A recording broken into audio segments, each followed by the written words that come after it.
Bonjour à toutes, bonjour à tous. C'est avec un grand bonheur que nous vous accueillons aujourd'hui sur le plateau de Sagesse Bouddhiste pour la suite de nos émissions consacrées au bouddhisme au Sri Lanka. Nous avons pu voir la semaine dernière dans quel contexte celui-ci s'était implanté dans ce pays. Nous allons revenir aujourd'hui sur le parcours de l'un de ses plus grands maîtres, le vénérable Ennepola Gunaratana. Alors, comment se sont déroulées ses premières années? Quelle a été sa formation? Qu'en est-il de ses multiples voyages en Inde, en Malaisie, mais aussi aux États-Unis? Quelle est la spécificité de son enseignement? C'est ce que je vous propose de voir dès à présent avec notre invité, Gilbert Gaucher.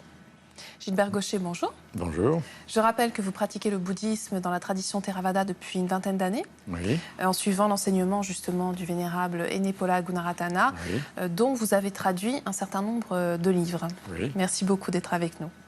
Alors, revenons tout de suite donc, sur la vie du vénérable. Est-ce que vous pouvez nous rappeler rapidement comment s'est déroulée son enfance, Gilbert Gaucher?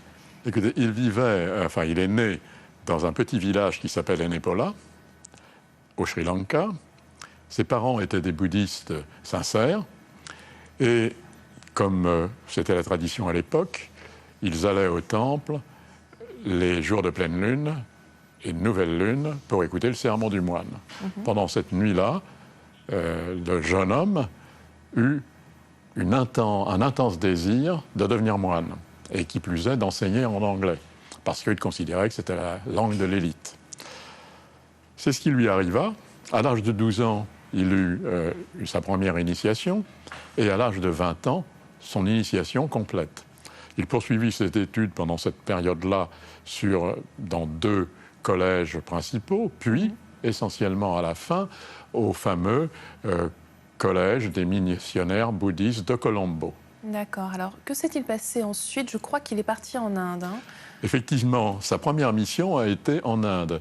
Il a été envoyé en Inde pour servir de réconfort et en même temps pour faire des conversions auprès des populations dites intouchables, c'est-à-dire celles qui sont au niveau le plus bas de la société indienne.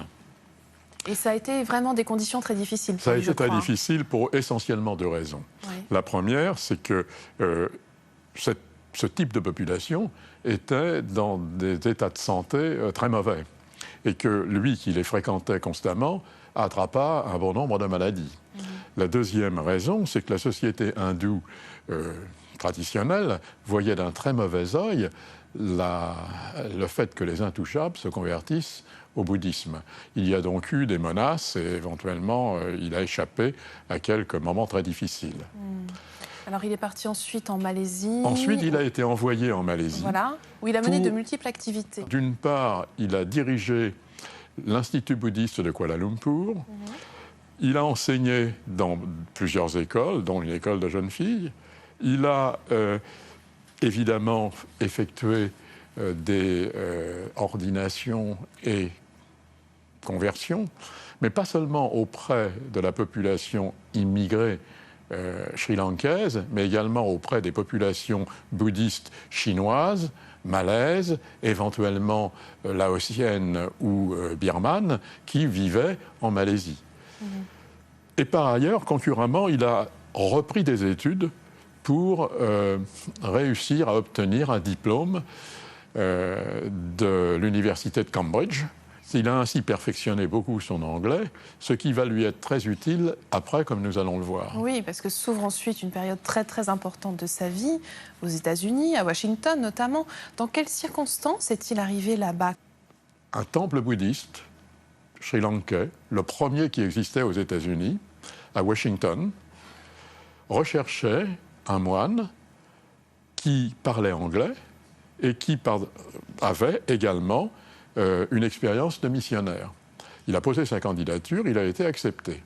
Et il est donc parti aux États-Unis en 1968.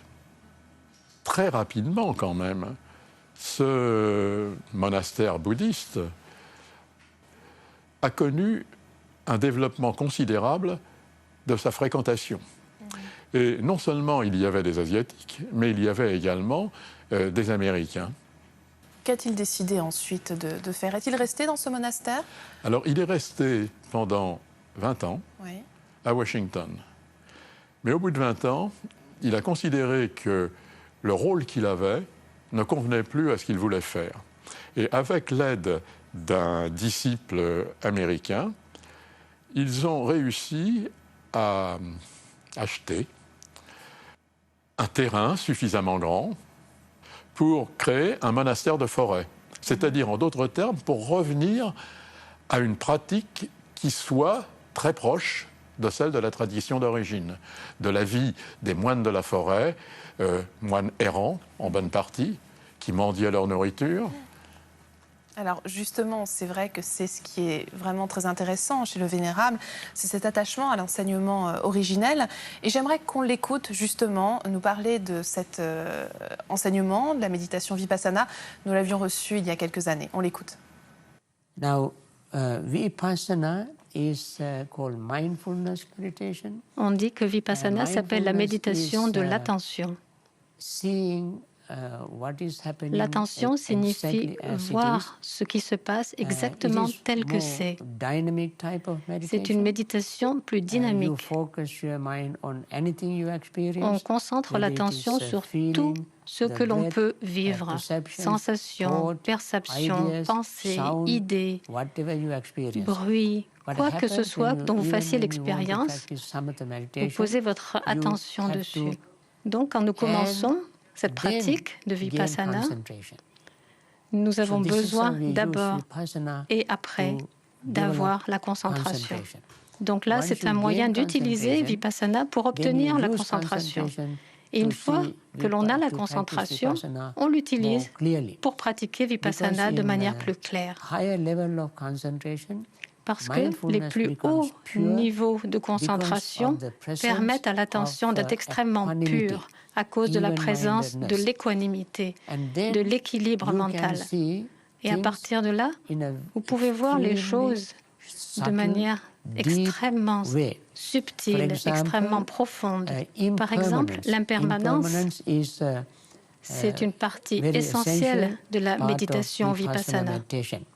When you gain concentration, you use Une fois que vous avez la concentration, vous utilisez la notion d'impermanence pour avancer davantage dans votre concentration, à des niveaux plus conscients. Vous allez voir que les choses changent avec une rapidité incroyable à tout moment. Et il y a même des changements que l'on ne peut absolument pas voir si la concentration n'est pas extrêmement profonde.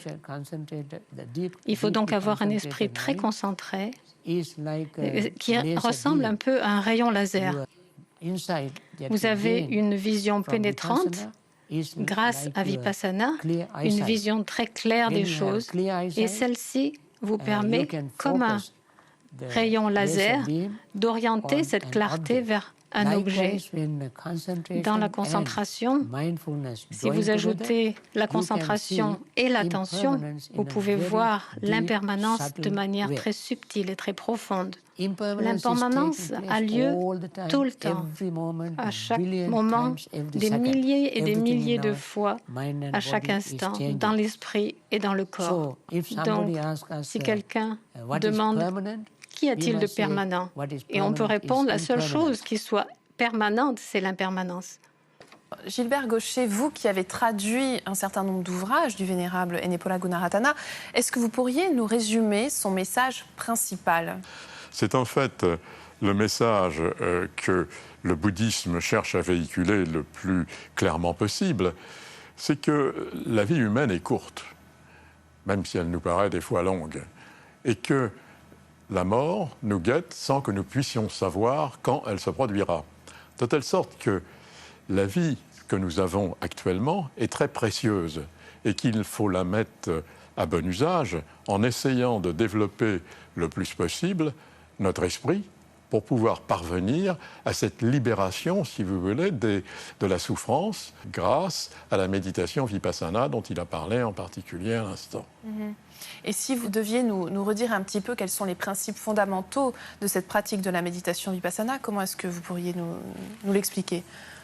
La méditation Vipassana commence par le développement d'une faculté qui est là latente en chacun de nous, qui s'appelle en pali sati. Sati, c'est une attention dans le présent, dans l'instant présent. c'est une attention qui ne juge pas, qui est donc neutre quant à ce qui est observé. Mais elle nous permet de voir, dans l'instant où ça se produit, les phénomènes qui se passent en nous. Liés à la concentration, à partir d'un certain moment, on arrive à atteindre des états de conscience très supérieurs à ceux que nous connaissons dans notre vie ordinaire. Et c'est à mesure que ces états se développent et deviennent de plus en plus élevés que toutes les impuretés, pourrait-on dire, qui habitent normalement notre fonctionnement psychique sont brûlées. D'où la possibilité d'arriver à une clarté de conscience dans une sérénité qui explique le calme de beaucoup de grands représentants du bouddhisme. Alors pour terminer cette émission rapidement, on dit souvent que le vénérable Ennepola Gunaratana a rendu très accessible cet enseignement, cette pratique de la méditation vipassana aux Occidentaux. Est-ce que vous êtes d'accord avec cela? Oui, je suis d'accord tout à fait avec ça, pour la raison suivante. C'est que ces livres sont extrêmement clairs et qu'ils n'utilisent pas un langage ésotérique ou technique, mais qu'ils s'expriment avec des termes ordinaires que tout le monde peut comprendre. Ces livres donnent une vision très claire qui permet de se mettre en route par soi-même, même si l'on n'a pas un enseignant à proximité, et d'avancer déjà d'une manière non négligeable. En particulier son premier livre qui s'appelle « Méditer au quotidien ». Alors les deux autres livres qui ont été traduits en français s'appellent, pour le premier, « Les 8 marches vers le bonheur ». C'est une explication très organisée de l'ensemble de la voie bouddhique et qui permet donc d'en avoir réellement une vue synthétique, de sorte que l'on sait où l'on va. Elle explique ce que l'on appelle le chemin octuple, avec ses 8 aspects, dont la sagesse est un élément fondamental, la moralité un deuxième élément, et le troisième élément, c'est évidemment la pratique méditative. Et le troisième livre, qui s'appelle « L'initiation à la méditation profonde » et qui est paru récemment, est un livre qui explique ces états de conscience supérieure dont on vient de dire un mot. Quelle est la progression? Quels sont les facteurs mentaux qui apparaissent en nous à mesure que cette progression s'effectue? Le développement de cette voie jusqu'aux niveaux les plus élevés nous mène à l'état d'arahant qui fut celui atteint par le Bouddha, tel que le Theravada nous l'a rapporté. Très bien. Je vous remercie infiniment, Gilbert Gaucher, de nous avoir accompagnés durant ces 2 émissions. Et si vous souhaitez en savoir plus, je vous rappelle donc les 3 livres du vénérable Ennepola Gunaratana que nous venons d'évoquer dans cette émission. Tout d'abord, Méditer au quotidien, une simple pratique du bouddhisme, publié chez Marabout. Toujours chez Marabout, Initiation à la méditation profonde en pleine conscience, de manière très accessible. Le vénérable Ennepola Gunaratana donc, nous donne des outils pour accéder aux puissants états de concentration. Et enfin, les 8 marches vers le bonheur, préfacé par Arnaud Desjardins chez Albin Michel. Il expose dans un langage simple et clair la 4e noble vérité, l'octuple sentier. C'est la fin de notre émission. Vous pouvez la revoir pendant toute une semaine sur le site internet de France 2 en consultant plus.fr, rubrique France 2. Merci à tous de votre fidélité. Je vous souhaite un très, très beau dimanche. Nous vous retrouvons la semaine prochaine.